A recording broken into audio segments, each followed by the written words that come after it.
Hi guys, this is Miss 張，大家好，我係 Miss 張。咁我哋今日講到嘅 grammar item 咧係 indirect question。咁啊，我哋咧今日咧做嘅時候咧，我會好簡單、好直接咁樣教識你點樣去排，同埋有啲咩要記。咁但係個原理咧，我講少少嘅啫，我哋就唔會再深究點解佢會變到咁嘅樣啊？點解同廣東話唔一樣㗎？點解同我本身學嗰啲嘢我嘅句型好似好唔一樣啊？好奇怪啊咁樣，咁係正常㗎，大家稍安毋躁。有啲嘢咧係你哋未學，所以你哋覺得奇怪啫。但係當你理解咗之後咧，你大概會明白到佢點解會咁樣去處理㗎啦。咁所以請大家自己留意。咁首先講咗先，indirect question 咧，請大家將佢拆開兩邊。咁我哋首先咧，佢呢個概念咧就係想表達個委婉去問一條問題嘅説法。例如你唔會同校長講廁所喺邊㗎，你會講唔好意思啊，校長，我想請問一下洗手間喺邊個位置啊？咁樣嘅，咁呢啲就叫做 indirect question。咁所以喺呢個過程裡面咧，我哋就係將一個我哋想要問嘅問題仔，再擺落去個大啲嘅問題仔嘅時候咧，中間我哋呢個小問題咧嘅次序咧就好微妙地改變啦。咁所以咧喺呢個微妙改變嘅過程裡面咧，就令到你哋嘅心情咧就掀起咗好似漣漪一般大嘅困擾。咁所以咧，我完全能夠理解，我哋直接咧去講有啲咩分別。咁啊，呢度幫我 mark 咗一樣嘢先啦嚇。indirect question 咧唔係 indirect speech 啊，都唔係 reported speech。請大家唔好撈亂咗，因為撈亂咗咧，你嚟緊考試做題目咧會好頭痛嘅，你會錯得好犀利㗎嚇。咁而呢一類型嘅題目咧，佔嘅分數大概8至14分，所以基本上你 all correct 嘅話咧，你個分數咧係會同大家咧係會有幾明顯嘅拉幅係唔一樣嘅。咁個差距咧係好顯而易見嘅。全級嘅排名咧都一定係有少少唔同嘅，咁所以咧，我覺得呢一個主題係幾值得投資嘅。好，咁首先咧，請大家自己留意嘅就係咧，如果假設呢一個練習咧，佢哋係有問號同埋 full stop 嘅時候咧，你自己要諗清楚嘅就係、有啲嘢我唔係好似麒麟王咁樣喺你考試嘅時候陪住你㗎。如果佢真係一個問題嘅，咁你就俾 question mark。但係如果你睇完之後發現其實佢只係一個想法嚟嘅啫，佢自己心裡面喺度 FF 緊，喺度諗緊嗰樣嘢，咁你就淨係俾個 full stop 就 OK 嘅啦。咁所以咧，你哋自己都會去判斷翻到底佢屬於一個問題定係一個陳述句。咁所以咧，你哋自己可以再留意翻。咁我都會俾你哋睇啲例子嘅。咁同埋咧，indirect question 有一個特別之處咧，就係佢會出現呢啲 status 啊。咁呢啲 status 咧，你哋做呢個練習嘅時候喺學校咧，應該完全冇難度去理解呢樣嘢嘅。純粹就係因為我哋當有時候係問句嘅時候，同係講想法嘅時候咧，我哋用嘅字眼會唔同嘅。例如你問人哋個廁所喺邊度咧，你係唔會用 I wonder 㗎，即係 I wonder if the toilet，咁就會變咗個廁所係。你就係我諗緊個廁所喺邊，同你問人哋can you tell me where the toilet is 係完全唔一樣嘅概念嚟㗎。咁呢兩樣嘢咧，如果係擺錯咗咧，咁老師就會大交叉係0分嘅嚇。儘管個格式望落去 OK，儘管個 grammar 係冇問題，但係因為你表達嘅嗰樣嘢係出錯咧，同我本身想要你答嘅原意唔一樣咧，我哋就冇分㗎啦嚇。咁所以呢個咧係其中一個盲點嚟㗎，大家自己留意。咁但係你返學校嘅時候做練習，應該成日見到就係嗰啲 Could you tell me 啊，Do you know 啊，I wonder 啊，I would like to know 啊呢等等啦。咁呢個你哋自己再判斷返 OK 㗎啦。呢個唔算最複雜嘅地方，咁我哋唔多講。咁但係咧，可以簡單啲去再分析一下，就係學校老師只不過就係會按住本書嘅嗰個 table 啦，然後就同你講，咁講完之後咧就同你講話，你哋個 tense 唔好轉啦，跟住你排一排嘅次序咧就 OK 啦。咁但係咧，我嘅教法咧，我就嘗試下將所有嘢 narrow down 俾你睇啦。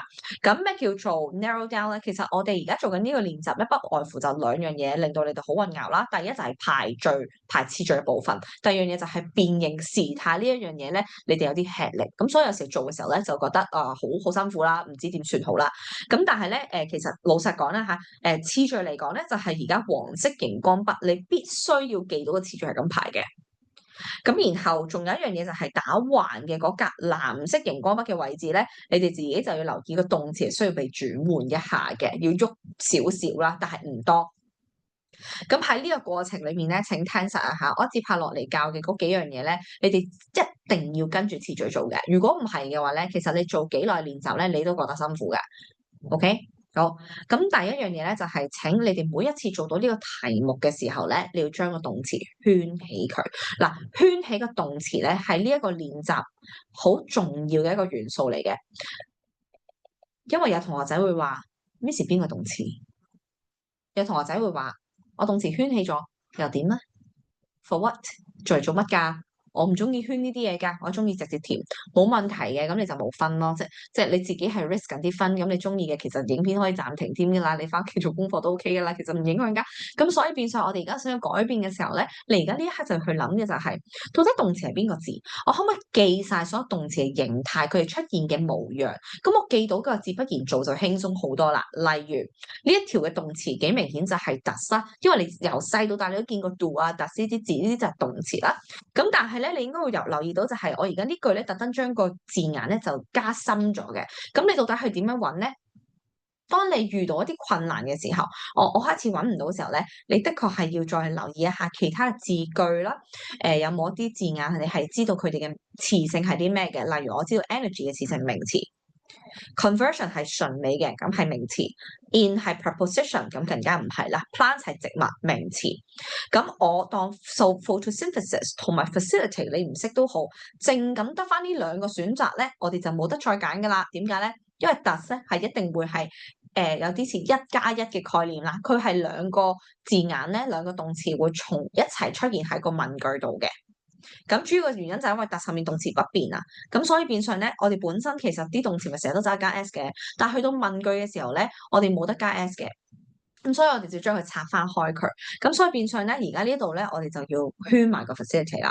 咁你可能心諗，哦，Miss 點解要圈 facility 唔係 photosynthesis 嗰個字嘅咧？就我哋 does 都動詞咁樣擺嘅個次序咧，人哋講好咗 set 死咗條 rule 係咁嘅，即係例如 do you know do 同 know 係動詞，咁所以咧喺呢個情況底下咧，我哋就可以輕易咁樣將嗰兩個動詞辨認到，然後分咗出嚟。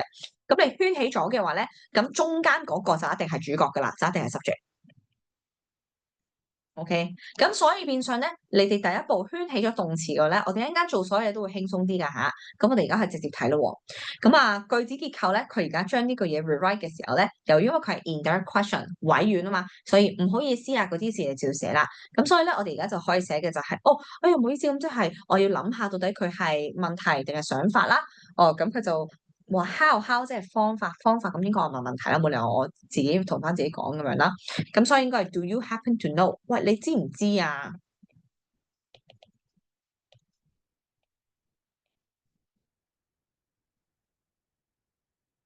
？Do you happen to know？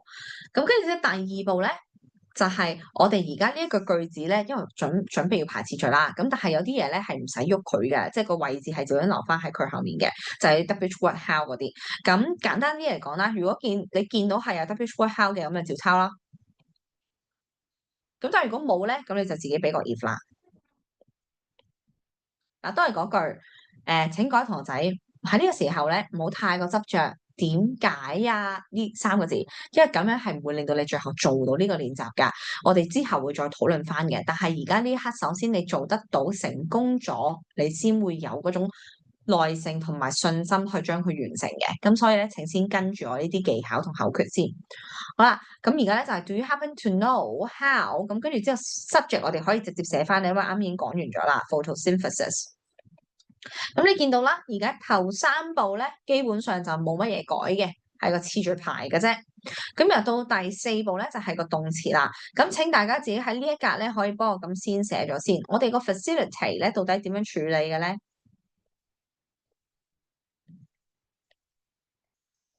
咁喺呢一刻咧，你最好就辨認個時態啦。即係我而家見到有個特字，特即係代表咩咧？就係現在式。咁你可能嚇點解現在式唔係？咁你去諗下咯。特嘅 past tense 係咩？係一跌咯，係一跌咯。咁你 does do 啊，咪就係現在式咯。咁但係咁點解一個係 do 一個係 does 咧？咁咪 do you know 嘛？Are you we day 嗰啲咪 do 咯，he she it 嗰啲咪 does 咯。係咪？咁呢啲就好耐以前教過嘢，咁但係如果到而家呢一刻你都未記得咧，咁你自己要諗清楚嘅係，其實你好似係應該要翻去記 tenses，而唔係不斷咁喺呢個練習度係咁問點解啲嘢會轉到咁，係啦，咁啊應該就係本身下面基層嘅嘢未打得穩，咁你先會問得出呢啲問題嘅。咁所以咧，一係就係處理咗動詞先啦，二就係而家呢個機會就係一個好好機會，等你去再 clarify 個 concept 啦，咁都係好事嚟嘅。好啦，咁所以我哋呢度咧就得出嘅就係現在式啊嘛，咁所以變相咧，而家你就去諗咧就係 facility 呢個字嘅現在式點樣轉。嗱，咁呢個位咧你就覺得好頭痛噶啦，基本上你話我都唔知嘅，我都唔記得晒，咁你點轉啊？咁你而家叫我轉咁樣，唔使搞咁多嘢噶啦。總之你見到特色，人哋都寫咗啦，一係加 s， 一係加 yes 嘛，咁寫咗俾你睇咯，咁你咪加喺後面咯，咁就 facility 咪加咯，就係咁咋，做完咯，改完噶啦。咁如果跌咁點加？咁跌就 past tense 冇理由加 ed，冇理由加 did 喺後面嘅嘛。咁你自己醒就加 ed 噶啦，轉 tense 咯，係咪？呢度 OK 係啦。咁所以咧搞掂咗咯，跟住剩低咧就將佢抄晒佢。然後咧最後咧你就去再睇翻，我嗰個係句號定係問號咁樣。咁你句號定問號咧，就當然視乎翻你而家呢度幫我加翻下問句。咁問句俾問號啦。咁你就睇翻而家呢條係問題定想法咯，係咪？貫徹始終咧，其實一路係有關聯嘅，right？一路係有關聯嘅。咁所以我哋再讀多次嘅。Do you happen to know how photosynthesis facilitates energy conversion in plants？咁就問題啦，咁俾個問號，做完噶啦，就係咁。OK，咁所以咧，其實咧你要去做嘅嘢咧，就係打橫嘅次序，背記。做得多其實記到噶啦，咁打橫嘅咧，啱啊，打直係次序，打橫咧就係 defer。咁但係就算咧，我用第二個方式俾你做，倒轉都冇所謂噶。最緊要你知嘅就係次序要排，動詞要轉，或者兩樣嘢做嘅時候咧一齊做，你哋就覺得亂咯。所以咧，你一定要記得黃色嘅做咗未，藍色嘅做咗未。咁你淨係做咗黃色，冇做藍色，咁咪奇怪咯。OK，咁但係藍色有時可以不變噶，即係動詞可以不變噶。其實幾多情況都係咁噶，好多時候都唔使轉咁多嘢噶。咁所以你哋係唔使太過擔心嘅。好，咁我哋而家咧嘗試下，咁啊又係啦。嗱，你而家停一停，諗一諗。我啱啱教嘅時候咧，我講咗個次序係啲乜嘢。咁如果你而家記到嘅話咧，其實就係一個好開始啦。咁就會做得好快嘅。我寧願你花時間去記咩咧？係記呢個題型，呢一個 grammar item，我去答題目嘅次序係啲乜嘢？rather than 你係咁睇條題目之後又想自己去 figure it out，即係就係太難啦，對你哋嚟講，即係做唔到啊，handle 唔到啊，咁所以先會覺得好吃力啊嘛，係咪？咁所以咧，而家嘗試下就係諗翻起啱啱我講啲咩先。紅筆嘅地方咧，同你講嘅係圈動詞。嗱，呢一步千祈唔好做少啊，圈動詞。咁所以而家俾啲時間大家圈咗動詞先。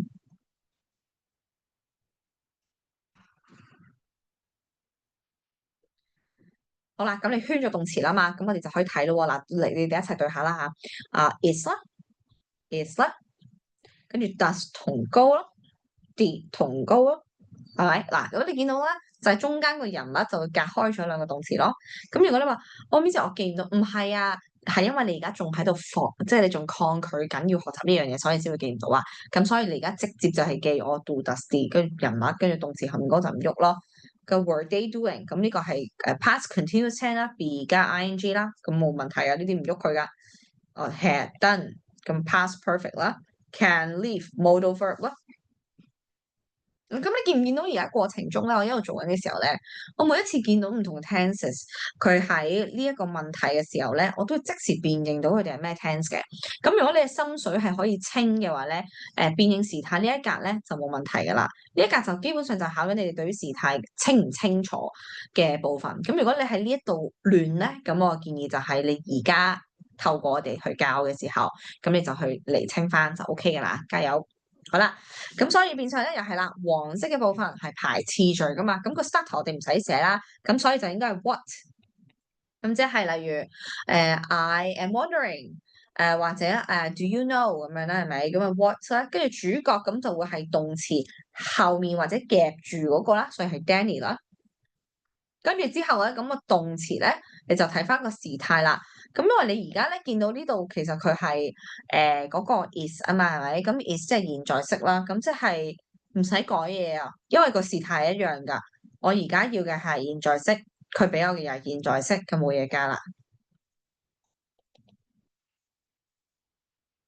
咁但係點解我要寫個現在式喺度咧？就係因為我驚你寫下，突然之間個人咧好容易會腦抽筋，無啦啦寫咗 was 嘅，或者無啦啦寫 am 啊咁樣。咁你呢個係確保自己嘅 answer 啱咯。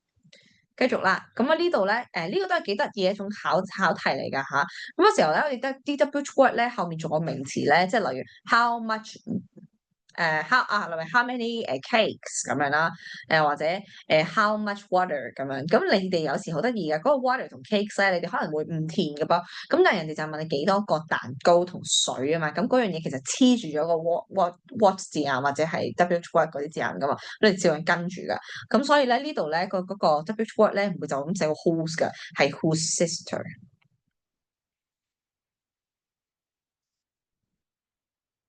OK，咁跟住之後咧，我哋就將個主角係啦寫翻 she 啦，咁辨認一下，係啦，我要確認自己嘅答案一定係現在式咁嘅意思咯。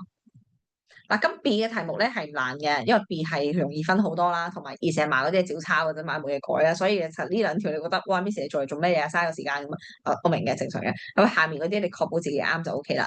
咁所以咧，而家首先花啲時間，呢個總共係五題仔啦。咁五題仔我諗大概2分鐘做完㗎啦，即係如果你超過咗2分鐘都未做完嘅話咧，我覺得係響起緊即係一個 hazard 嘅，就係你對於動詞嘅處理咧係好冇乜概念嘅，然後你唔識再排翻，或者你甚至你無啦啦將啲字眼轉咗，都係一啲問題嚟嘅。咁所以咧，我建議呢度大家自己可以嘗試下，訓練自己速度啦，同埋理解度。咁啊，個次序係唔使喐噶啦，因為我次序應該排好咗噶啦。咁所以咧，我哋而家係將所有嘢拆分翻開，打翻開你自己對於自己 grammar 上面嘅認知喺邊一個位出現咗問題，然後先去解決咁樣咯。咁我哋而家先做咗先2分鐘時間。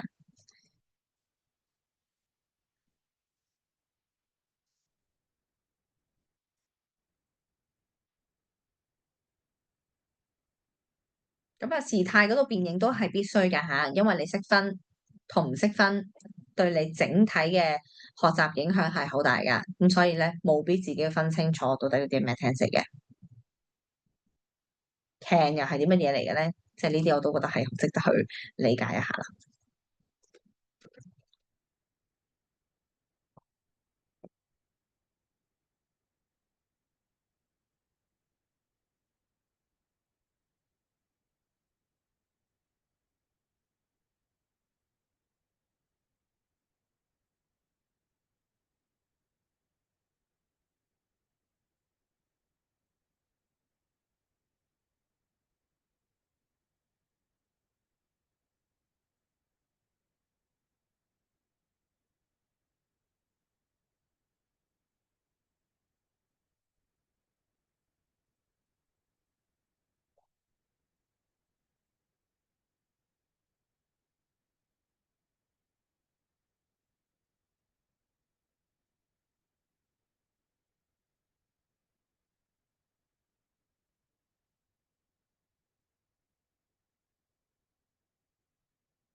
OK，time's up。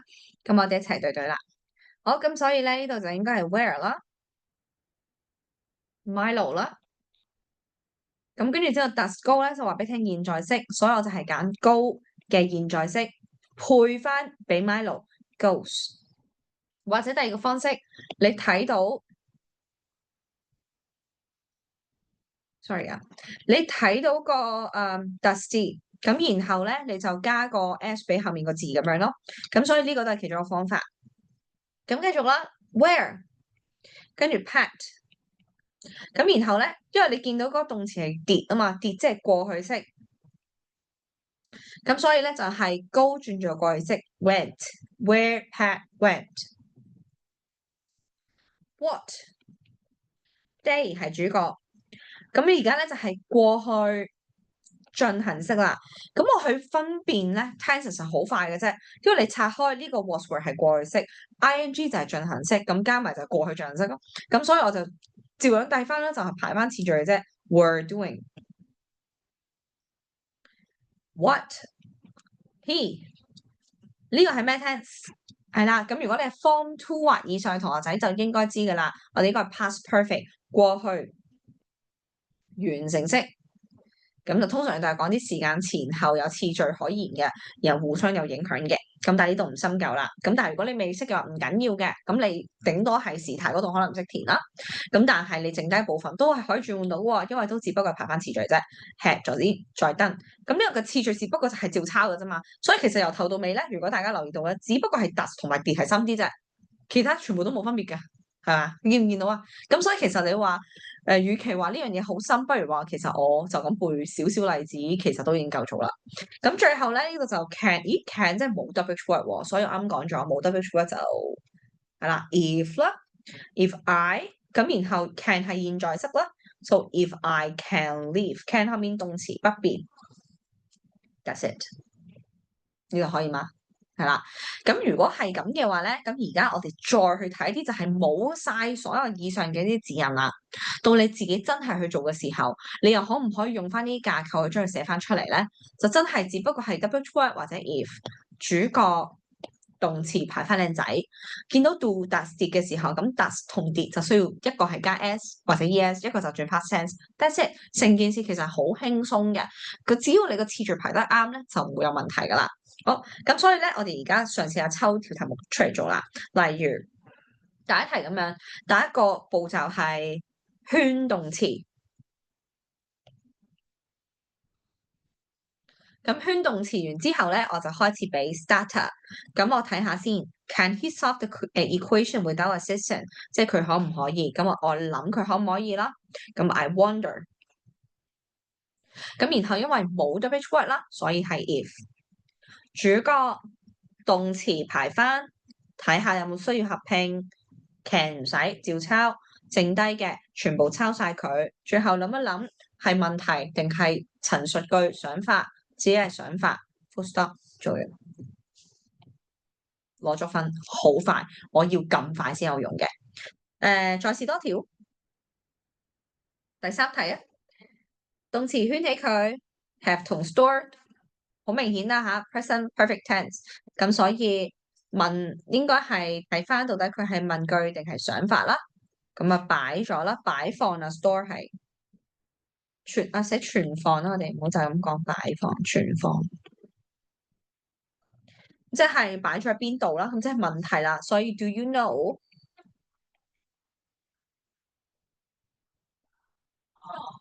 咁跟住之後 where 主角 you 動詞排次序 have stored the confidential files 問題。OK，嗱咁如果呢一條咧，我自己覺得啦嚇，如果俾我揀，我可能會揀 Do you remember where you 啦，因為正常可能 Do you know where you have store，咁佢一定係 know 嘅，不過係佢記唔記得咯。咁我呢啲字眼咧，我就會再睇翻全句，睇下有冇啲更好嘅選擇，咁我再改改。咁但係啲 status 咧，嗱呢個就係我話點解你溫定啲 status。不過大部分學校 status 其實有啲時候都俾咗噶，咁所以問題就唔算太大嘅。咁但係你哋自己考試前溫可能5至10個 status，咁樣等下試入去做咯。好啦，咁跟住之後咧，仲有一條題目咧，我就想討論一下先嘅。咁然後你哋如果考試遇到呢條題目咧，你哋自己可以再記佢3分啦。第9題打粒星星。咁點解呢度要打粒星星咧？就係因為第一，佢又有 what 又有 if。第二，呢一個句子咧係喺 what 嘅嗰一排咧係冇主角嘅。咁我而家咧會俾30秒時間，你哋可以試下先嘅。咁跟住之後咧，我哋再一齊嚟對答案。咁睇下你哋知唔知？咁呢一隻題型咧，應該算係 indirect question 裏面嚟講咧，係最深嘅嗰條嚟㗎啦。咁你哋呢個咧可以睇清楚，跟住試下做啦。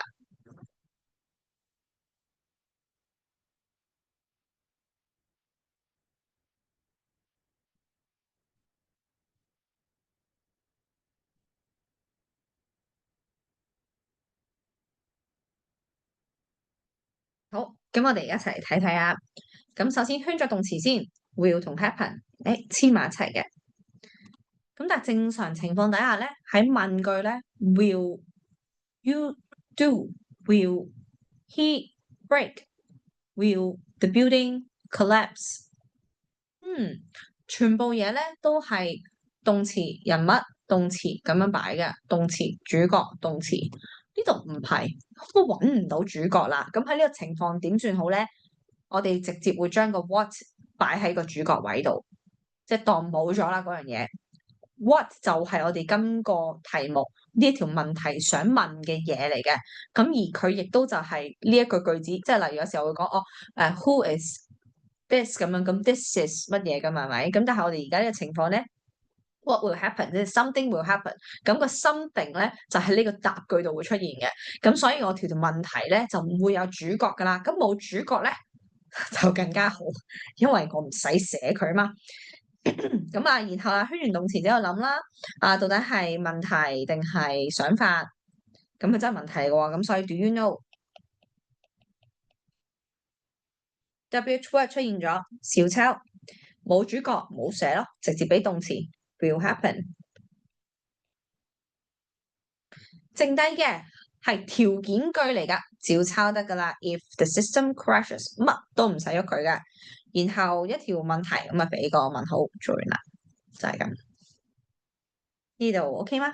係啦，咁可以嘅話咧，剩低嘅練習咧都係一啲你哋可以喺屋企咧就再 practice 多幾次嘅題目啦。咁啊，又或者你可以攞自己嘅 grammar book 啦，或者係自己書裏面有嘅練習咧，你做完之後咧可以再 send 翻俾我嘅。咁可以係 Instagram send 啦、DM 啦，或者係 send 去我個 WhatsApp 度啦。咁我就會再同大家去睇翻到底你而家錯啲乜嘢啦，定係其實原來你跟住呢個方向真係做到喎咁樣。咁我哋就可以再檢討翻咁樣。咁而如果過程中有任何問題嘅話咧，都可以再發問嘅。咁希望透過呢條片可以幫大家即係真係理解多少少 indirect question 點樣做啦。然後考試嘅時候咧，相對地輕鬆啲嘅話咧，咁成個人嘅自信心都會大增嘅。咁啊，希望大家喺考試啦，同埋練習，甚至係理解呢一樣嘢咧，都會多啲印象啦。因為其實老實講咧，呢個都係一個我覺得好常用嘅 grammar item 啦。我成日去外國嘅時候，我都幾常會講呢啲indirect question 㗎。咁所以咧，大家可以好好咁樣將佢理解應用。咁我哋就下次再見啦，拜拜，加油！